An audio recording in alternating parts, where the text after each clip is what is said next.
فكان قاب قوسين أو أدنى فأوحى إلى عبده ما أوحى ما كذب الفؤاد ما رأى أفتمارونه على ما يرى ولقد رآه نزلة أخرى عند سدرة المنتهى. تدویر اور اس کے بعد ایک آتا ہے درجہ اس کو بولتے ہیں اس کی حدر ہو گیا، اس کے بعد ہو گیا تدویر. ایک ہوتا ہے بھائی کلاس میں پڑھانے کا طریقہ، ایک ہوتا ہے پڑھنے کا. آپ کو پڑھانے کا طریقہ بتاؤں ایک ایک حرف صاحب نے سمجھا. اعوذ باللہ من الشیطان الرجیم بسم اللہ الرحمن الرحیم. پورا دھیان رکھنا.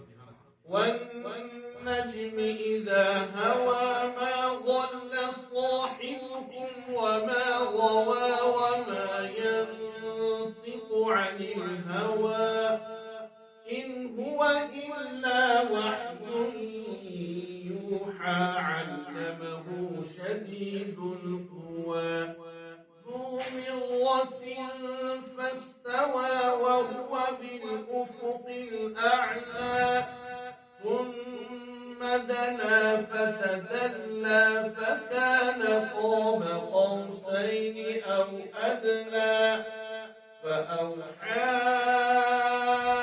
إلى عبده ما أوحى. فأوحى إلى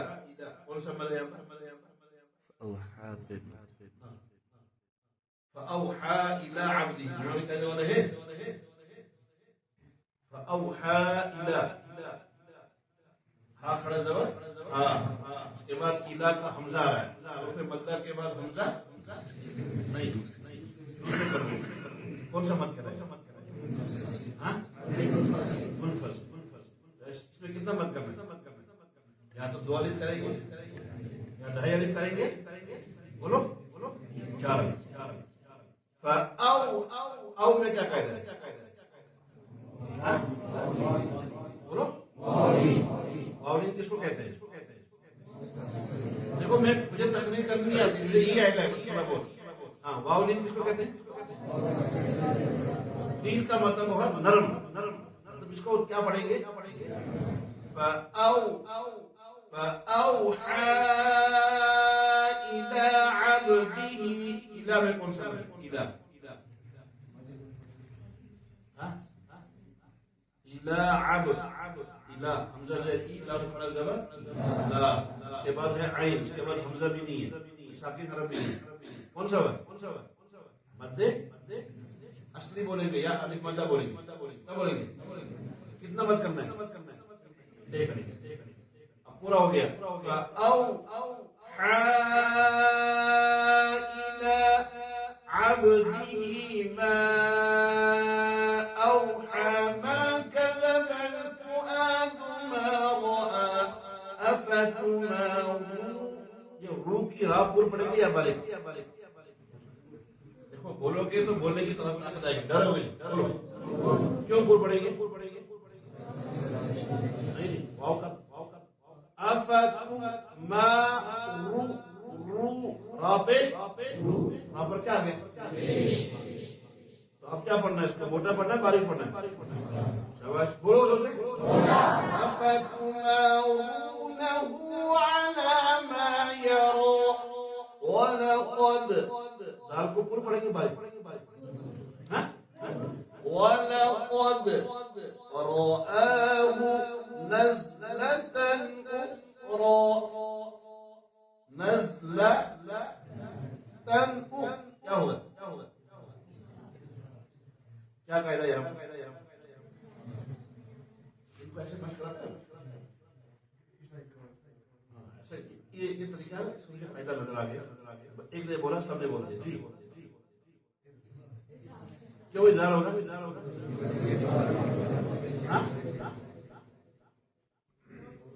دو زبر ایسے بولو تنوین. کیا بولیں گے؟ تنوین کے بعد کون سا لفظ ہے؟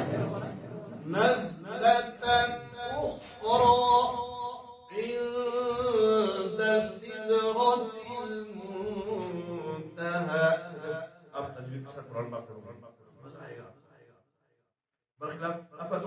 والا مایا ولقد یا سمجھ میں نہیں آ رہا کیا پڑھ رہا ہے، اس طریقے سے پڑھو گے نا ایک حرف کو صاف پڑھو گے آپ کو خود محسوس ہوگا. ایک تو بھائی کھانے پینے میں مزہ ہے، وہ آپ کی روح کو مزہ آ رہا ہے. أفتمارونه على ما يرى ولقد رآه نزلة أخرى عند سدرة المنتهى عندها جنة کیا بولیں گے ما اس کو بولتے ہیں تدویر. نماز میں آپ پڑھ سکتے ہیں. پہلا والا جو ہے نا وہ اگر کہاں پڑھنا ہے تراویح میں. اچھا اس طریقے سے آپ نے استاد کو پوری بیٹھک میں قرآن پاک سنایا. اگر آپ نے تیزی سے پڑھا ہے یا کہیں بولے ہیں تو آپ کے نمبر کھٹے ہیں کہ نہیں؟ لیکن اگر کسی طریقے سے قرآن پاک آپ نے نماز میں سنا دیا تراویح میں تو یہاں سے تو نمبر کٹے وہاں سے بھی کٹیں گے کہ نہیں کٹیں گے؟ اس لیے جیسے استاد کو سنایا ہے نا یہ حضر ایسے جو ہے تراویح بھی پڑھنا ہے پورا صاف صاف ایک دم اچھی طرح پڑھیں. اس کے بعد تیسری کیفیت آتی ہے اس کو بولتے ہیں ترتیب. پڑھیں گے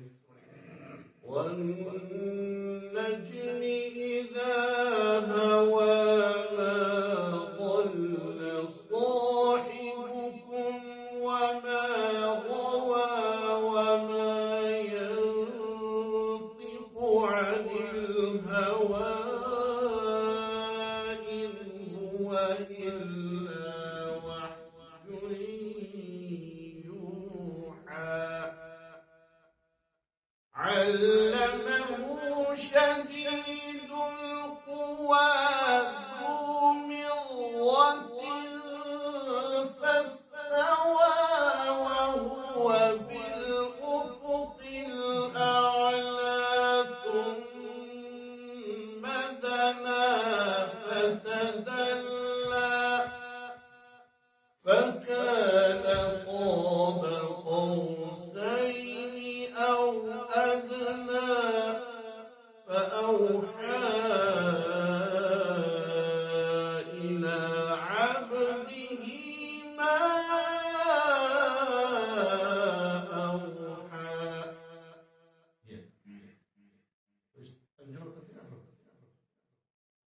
اس طریقے سے یہ تین کیفیت یاد رکھنی چاہیے. مدرسے کے بچوں کو تینوں طریقے سے پڑھنا چاہیے. جہاں جہاں سے بھی قرآن پاک پڑھے اس کی پہلے مشق ہوتا ہے. اچھا اب ایک اور چیز ہے حفظ کے بچے ہیں ان کو اگر مثال کے طور پر استاد یا کوئی گاؤں کا کوئی آدمی بولے کہ مجھے یہ آیت نکال کے دینا قرآن پاک، حافظ اتنا مضبوط ہونا چاہیے کہ مثال کے طور پر آپ کسی گاؤں کی